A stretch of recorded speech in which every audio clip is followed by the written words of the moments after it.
kalau kita ingin mau memperbaiki demokrasi kita agar tidak menjadi demokrasi kriminal, maka caranya adalah hilangkan threshold baik dalam pilkada maupun pilpres.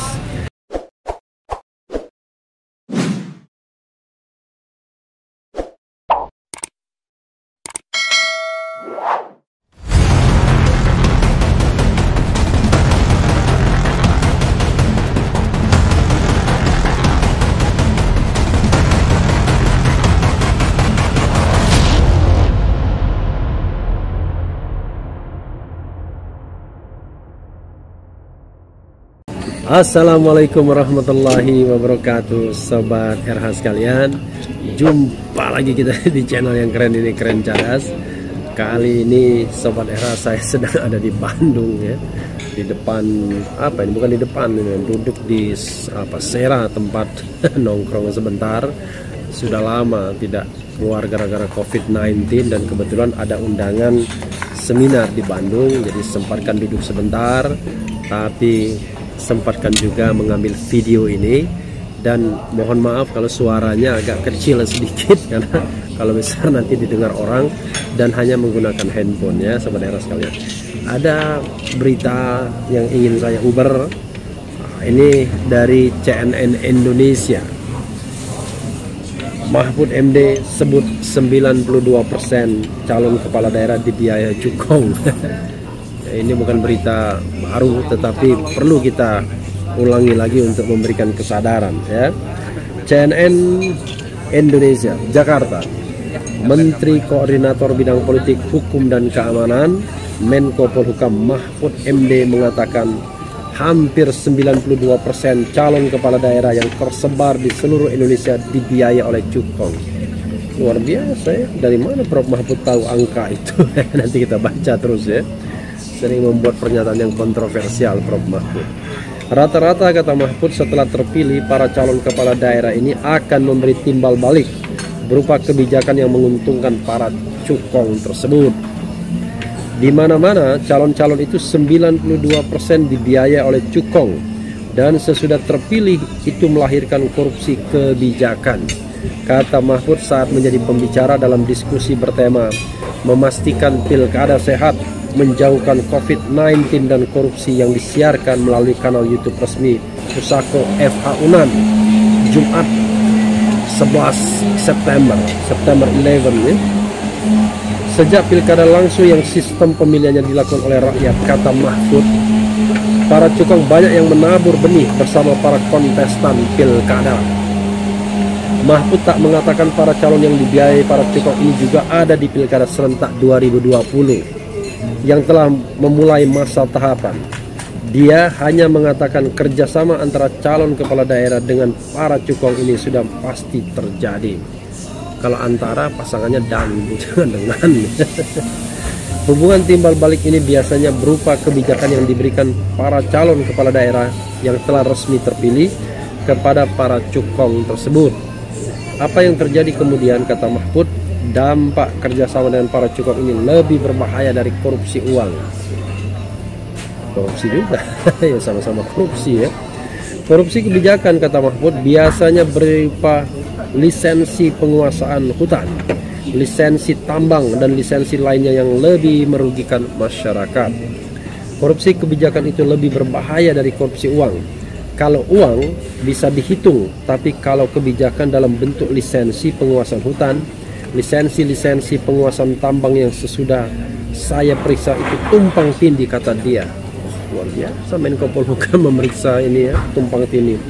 Karena ada undang-undang yang menyatakan, misalnya seorang bupati itu boleh memberi lisensi eksplorasi tambang untuk sekian persen luasnya daerah, kata Mahfud. Pada praktiknya, kata Mahfud, lisensi itu diberikan lebih luas dari yang seharusnya. Pelanggaran namanya ini, ilegal. Bahkan tak sedikit kepala daerah juga berinisiatif membuka izin baru bagi para cukong yang pernah membantu biaya masa kampanye ketika pilkada sebelumnya. Ya, kalau mau jujur, tidak hanya pilkada, pilpres juga dipenuhi para cukong juga. Cuma beda ini, kalau ini cukong daerah, satunya cukong istana ya. Soal cukong pilkada ini juga diungkap oleh salah satu pimpinan Komisi Pemberantasan Korupsi KPK, Nurul Gufron. Dalam kajian yang pernah dilakukan KPK, sebanyak 82% calon kepala daerah didanai oleh sponsor. Luar biasa ya. KPK 82%, Mahfud MD 92%. Ya, dananya nggak tahu dari mana. Datanya juga kita tidak tahu dari mana ya. Faktanya dalam kajian KPK sebelumnya ada 82% calon kepala daerah itu 82% didanai oleh sponsor, bukan didanai pribadinya, kata dia.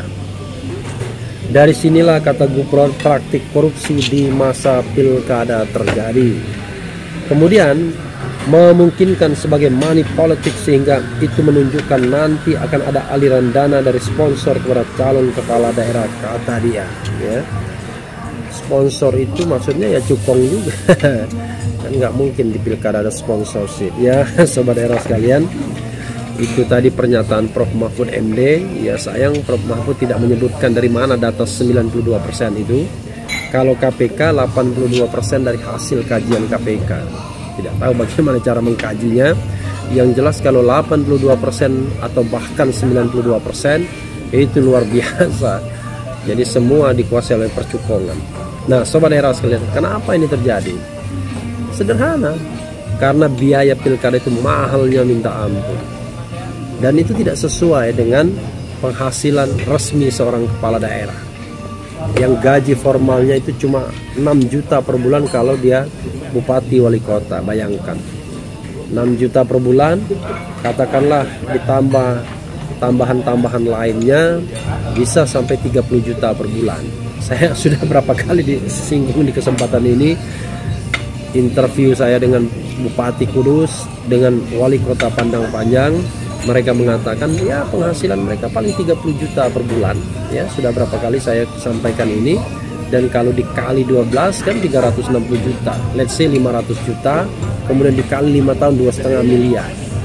Kalau membeli kepala daerah atau membeli calon itu dengan harga lebih dari 2,5 miliar, maka bisa dipastikan kepala daerah pasti terbeli. Atau sebaliknya, kepala daerahnya yang berusaha membeli misalnya candidacy dan lain sebagainya, maka yang terjadi adalah bagaimana dia mau mengembalikan dana ya, dana yang sudah dikeluarkan sampai miliaran rupiah tersebut. Nggak masuk akal, karena satu kursi itu dibiayai. Saya sudah sempat menyampaikan juga, berbicara dengan salah seorang calon kepala daerah. Dia tunggu transaksi lawannya yang konon akan membeli satu partai sampai 10 miliar misalnya. Coba bayangkan sobat daerah sekalian, 10 miliar uangnya dari mana? Sementara dana yang terkumpul selama jadi kepala daerah 2,5 miliar. Artinya ya memang akan ada korupsi besar-besaran di daerah. Korupsi kebijakan, lisensi, terutama daerah-daerah tambang. Dan kita tahu kehidupan mewah kepala-kepala daerah. Mereka tidak hanya punya harta benda yang lazim kita punyai, misalnya mobil, rumah dan lain sebagainya, tapi juga pesawat jet pribadi. Ya di daerah-daerah tambang misalnya. Memang mereka pengusaha, tapi jangan lupa dari mana mereka memperoleh lisensi itu yang jadi persoalan. Ya. Jadi sobat RH sekalian, pertanyaannya adalah lalu bagaimana caranya untuk menghilangkan hal seperti ini terjadi agar tidak dikuasai percukongan lagi? Salah satu titik yang sering saya singgung adalah hilangkan threshold di pilkada. Karena threshold inilah yang menyebabkan candidacy atau slotting itu sangat limited, very limited. Jadi kalau 20% kursi dan 25% suara sebagaimana yang diatur di dalam undang-undang sekarang ini, maka sesungguhnya maksimal hanya 4 calon saja kalau dasarnya adalah kursi. Tapi kalau dasarnya suara, maka maksimal 3 calon. Let's say 4 calon, itu pun sudah sangat terbatas. Sehingga tidak heran kemudian untuk mendapatkan candidacy ini atau slotting pencalonan ini, calon-calon harus membeli kursi-kursi ini dari partai politik. Banyak juga cerita yang kemudian akhirnya tidak mendapatkan kursi karena deal tidak jadi, atau lawan misalnya membeli partai padahal dia sendiri sudah cukup kursinya 20%, tapi untuk menghilangkan pesaing dia beli juga. Jadi ini praktek yang tidak sehat, yang semua ketua-ketua umum partai politik tahu ini. Tapi persoalannya mereka memanfaatkan yang namanya pilkada ini, candidacy ini, untuk memeras calon-calon kepala daerah. Dan calon-calon kepala daerah tersebut, kalau dia bukan berasal dari para pengusaha yang uangnya banyak, maka dia akan menggunakan jasa para cukong. Jasa para cukong inilah yang kemudian dimanfaatkan, digunakan untuk membeli perahu partai politik. Jadi sobat daerah sekalian, berkali-kali saya katakan, kalau kita ingin mau memperbaiki demokrasi kita agar tidak menjadi demokrasi kriminal, maka caranya adalah hilangkan threshold baik dalam pilkada maupun pilpres, agar slotting itu lebih lebar dan calon-calon baik itu bisa berkompetisi. Itu satu soal. Soal lainnya adalah kita harus mudahkan dan murahkan pemilihan kepala daerah dan pemilihan presiden juga. Misalnya kita batasi secara ketat yang namanya dana kampanye itu. Ini kan kampanye jor-joran misalnya di televisi dan lain sebagainya. Padahal kalau kita memanfaatkan media sosial, kampanye akan jauh lebih efektif. Jadi kita harus mengubah sebuah regulasi agar memungkinkan kampanye di media sosial terus-menerus, dan kemudian mengurangi kampanye-kampanye yang tidak perlu, kampanye di lapangan misalnya, termasuk juga iklan-iklan di televisi yang menghabiskan dana yang sangat besar. Mau menghilangkan lagi demokrasi kriminal ini, ya ikuti juga pemikiran Rizal Ramli misalnya, biayai partai politik itu, biayai kandidat itu. Jadi jangan biarkan kandidat mencari uang sendiri untuk membiayai kampanyenya. Karena kalau itu terjadi, para cukungnya akan masuk. Karena kita tidak bisa melihat, tidak pernah lagi mengalami misalnya ada partisipasi dari masyarakat untuk menyumbang kandidatnya. Era itu sudah lewat rasanya. Pada tahun 1998, 1999 ketika awal-awal reformasi, barangkali ada tergerak masyarakat untuk menyumbang walaupun kecil misalnya. Tetapi terakhir-terakhir ini sumbangan pilkada, pilpres, pileg semuanya berasal dari para konglomerat, dari para cukong. Dan kita tahu no freelance, tidak ada makan siang yang gratis ya. Jadi kalau sudah investasi di politik, political investment, maka pasti akan meminta timbal baliknya. Timbal baliknya itu bisa berupa jabatan, kalau itu misalnya levelnya kepresidenan. Kalau levelnya kepala daerah, pastilah konsesi tambang, konsesi hutan dan lain sebagainya. Sobat era sekalian, selama pilkada itu masih mahal, maka selama itu pula ada dua kemungkinan. Yang bisa berkompetisi hanyalah calon yang uangnya banyak. Yang kedua adalah calon yang dibiayai oleh cukong. Sama tidak baiknya. Kenapa? Karena akan menghalangi putra-putra terbaik untuk bisa dicalonkan. Putra-putra terbaik yang punya kapasitas, yang punya integritas, yang independen, yang berpikir jernih untuk kemajuan bangsa, tidak bisa berkompetisi karena mereka tidak memiliki modal kapital yang cukup untuk menjadi calon-calon kepala daerah. Padahal kita butuh pemimpin-pemimpin yang baik sebagai pertama untuk menjadi size dalam pembangunan daerah, dalam mensejahterakan rakyat di daerah, dalam mewujudkan tujuan nasional di daerah, dan paling penting adalah mereka akan menjadi bibit-bibit pemimpin bangsa untuk tingkat nasional. Jadi ada regenerasi politik yang baik, dari bupati, wali kota menjadi gubernur, gubernur menjadi menteri, menteri menjadi presiden dan lain sebagainya. Memang tidak bisa kita hierarkis seperti itu, tapi paling tidak regenerasi kepemimpinan itu akan jauh lebih alamiah, akan jauh lebih terbuka kalau demokrasi kita tidak dipenuhi lagi dengan uang, tidak disponsori lagi oleh para cukong. Untuk itu sobat era sekalian, mudah-mudahan pembentuk undang-undang, DPR, pemerintah itu sadar. Kalau Menko Polhukam sadar bahwa 92% itu dibiaya cukong, kenapa tidak ada tindakan dari pemerintah untuk menyelesaikan masalah ini? Karena sebentar lagi tanggal 9 Desember akan ada pilkada. dan governance pilkadanya tidak diperbaiki. Artinya sudah bisa diduga mereka yang maju itu adalah mereka yang dibiayai oleh para cukong. Harusnya ubah ketentuannya, hilangkan thresholdnya, jadi mereka bisa maju walaupun dengan dukungan partai kecil misalnya. Jangan remehkan. Dan kalau dikatakan nanti calonnya banyak, wah terlalu berlebihan saya katakan. Kenapa? Kalau misalnya dibuat ketentuan hanya partai politik yang punya kursi di DPR yang bisa mencalonkan, atau thresholdnya 0 misalnya, maka sesungguhnya kan tidak banyak calon kepala daerah. Ya katakanlah bisa 10, why not? Bisa 16 kalau kita merujuk pada jumlah peserta pemilu kemarin, why not kalau ada 16 calon? Nah, tidak ada masalah juga, karena kita sudah menganut 2 putaran.